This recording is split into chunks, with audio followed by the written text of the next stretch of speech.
جیسے اب میری عمر ہے اتنی، لیکن ایک وقت ہے کہ میں نے اتنی نمازیں نہیں پڑھی ہیں، جس کا مجھے بہت افسوس ہے. نیت ضرور ہوتی تھی کل سے پوری، وہ پوری نہیں ہوئی ہیں. تو اب وہ جو ایک رہتا ہے اس کو کس طرح آپ اب کور تو نہیں ہو سکتے ہیں. توبہ کے بارے میں کیا کہا اللہ تعالیٰ نے؟ توبہ تو کرتی ہوں، کئی دفعہ یقین آتا ہے، کئی دفعہ ہوتا ہے کہ نہیں ہوگا. توبہ پہ یقین نہ کرنا بھی ایک چیز ہے جس سے توبہ کرنی چاہیے.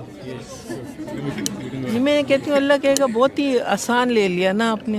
نہیں، کیوں آپ اللہ کو اتنا مشکل کیوں بنا رہی ہو؟ پھر آپ کو کیا حق بنتا ہے کہ اللہ کے بارے میں آپ کہو کہ اتنی آسانی سے توبہ قبول نہیں کرے گا؟ جب اللہ کہہ رہا ہے آسان بنا لیا نا بیٹا. دیکھیں، زنا سے تقارب کیا گیا ہے یا اس کی تشبیہ دی گئی ہے ربا کے ساتھ نا، اور ربا کے معاملے میں کہہ دیا ہے عفا اللہ عما سلف، جو ہوا وہ ہوا. ٹھیک ہے، تو نمازوں کے بارے میں جو لوگ شرک کر رہے تھے، اللہ کے نام کے ساتھ اور نام جوڑ رہے تھے اور انہوں نے اس سے توبہ کی، قتل سے توبہ کی، زنا سے توبہ کی، ان کا ذکر سورۃ الفرقان میں ہے. ٹھیک ہے، اور کیا کہا ان کے بارے میں؟ اولئک یبدل اللہ سیئاتہم حسنات.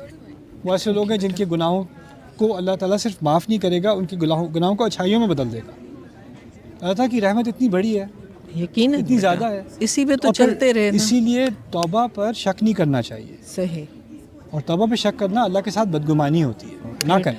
ایک اور چیز، ہدایت زیادہ پانے کے لیے کیا کوشش ہو سکتی ہے؟ زیادہ ہدایت کا کیا مطلب ہے؟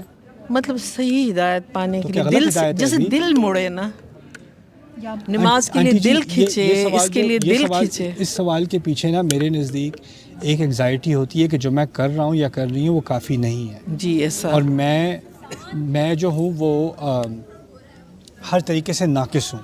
اپنے اوپر زیادہ ہم زیادتی کرتے ہیں.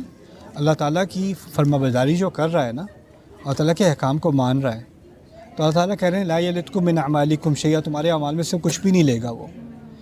کچھ چیزوں میں اللہ تعالیٰ ہمیں تسلی دیتا ہے اور ہم اپنے آپ سے تسلی چھین لیتے ہیں. ہم بے چینی میں رہنا چاہتے ہیں، ہم سمجھتے ہیں بے چینی میں ہی اصل ایمان ہے. صحیح. لیکن یہ دین جو ہے نا، الا بذکر اللہ تطمئن القلوب، اللہ کے ذکر سے دلوں کو اطمینان آتا ہے. اور میں یہ بھی بات کہتا ہوں کہ اگر آپ کے پاس کوئی آئے اور کہے کہ میں نے بڑے گناہ کیے ہیں، میں توبہ کرنا چاہتی ہوں، رائٹ، آپ کیا کہو گی اس سے؟ آپ کہو گی توبہ کرو، اللہ معاف کرے گا. آپ اس کو تسلی دو گی، یعنی آپ اس کو تسلی دینے میں جلدی کرو گی لیکن اپنے آپ کو نہیں. ٹھیک ہے نا؟ نہیں، آپ اپنے آپ کو اس نظر سے نہیں دیکھتی جس نظر سے آپ کسی اور کو دیکھتی ہو. کیونکہ ہماری سوسائٹی میں ایک تو ایک روحانی مسئلہ ہے، ایک نفسیاتی مسئلہ بھی ہے. نفسیاتی مسئلہ یہ ہے کہ بچپن سے نا ہمیں ہر چیز کے بارے میں گلٹ کیا جا رہا ہے. تم نے یہ غلط کیا، یہ غلط کیا، یہ غلط کیا، اللہ تمہیں کبھی معاف نہیں کرے گا، ایسا کرے گا، ایسا ہوگا، ویسا ہوگا. فلانے نے تو اتنی نمازیں پڑھی، پھر بھی پتہ نہیں اللہ قبول کرے گا کہ نہیں، اور یہ پھر بھی اللہ قبول کرے گا کہ نہیں، پھر بھی اللہ خوش ہے کہ نہیں. یہ بار بار اللہ کے بارے میں جو بدگمانی ہے نا، یہ ہمارے کلچر کا حصہ بن گئی ہے، اور اس وجہ سے ہماری روحانیت پہ بھی اثر پڑا ہے. اللہ تعالیٰ کے بعد انا عند ظن عبدی بھی، جیسا میرا بندہ میرے بارے میں سوچتا ہے میں ویسا ہوں. میرا رب معاف کرنے والا ہے، میرا رب دروازے کھولنے والا ہے. اس کی سب سے بڑی مثال میں بار بار دیتا ہوں، میں دیتے ہوئے تھکتا نہیں ہوں. 1000 بار دینی ہوگی میں 1000 بار دوں گا. یہ موسیٰ علیہ السلام کی مثال ہے. موسیٰ علیہ السلام سے قتل ہوا تھا، نبی نہیں تھے ابھی، نبی پہاڑ پر جا کر ہوئے ہیں، وہ طور پر جا کر ہوئے ہیں. اس سے پہلے کی بات ہے، یعنی وہ ایک عام مسلمان ہے اس وقت، ہے نا، اور ان سے غلطی سے قتل ہوا ہے. قتل ہوا ہے تو کیا کیا انہوں نے؟ فوراً استغفار کی ہے. ٹھیک ہے نا؟ اور جب استغفار کی ہے تو کیا ان پر وحی آئی ہے کہ ان کی استغفار قبول ہوئی ہے؟ نہیں، وہ تو ابھی ہو نہیں سکتا کیونکہ ابھی وہ کیا نہیں ہے، ابھی وہ نبی نہیں ہے. اور فوراً سورۃ القصص میں اگلے الفاظ آتے ہیں، ربی بما انعمت علیہ فلن اکون ظہیرا للمجرمین. میرے رب جو انعام تو نے مجھ پر ابھی کیا ہے اس کی وجہ سے میں آئندہ کبھی مجرموں کی حمایت نہیں کروں گا. کیا انعام کیا تھا اللہ تعالیٰ نے ان کے اوپر؟ ان کو صلاحیت دی تھی استغفار کرنے کی. یعنی استغفار کرنے کی نعمت جس کو مل جائے نا، اس کو اعتماد ہونا چاہیے کہ اللہ تعالیٰ نے اس کی استغفار قبول کر لی. ان اللہ غفور الرحیم.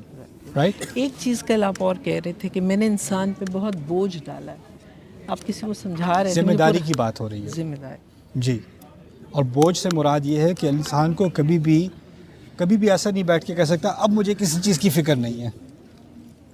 یا بچوں کی فکر ہوگی، یا والدین کی فکر ہوگی، یا اسپاؤس کی فکر ہوگی، یا اپنی فکر ہوگی، یا معاش کی فکر ہوگی، یا اپنی کیا نام ہے سلامتی کی فکر ہوگی. فکر کے بغیر انسان کو نہیں بنایا ہوا. امیر سے امیر انسان فکر میں ہے، غریب سے غریب انسان فکر میں ہے. اور یہ فکر ہمارا امتحان ہے. اس کا مقصد یہ نہیں ہے کہ ہمارے دین میں نقص ہے. کیا جزاک اللہ. سر ابھی آپ نے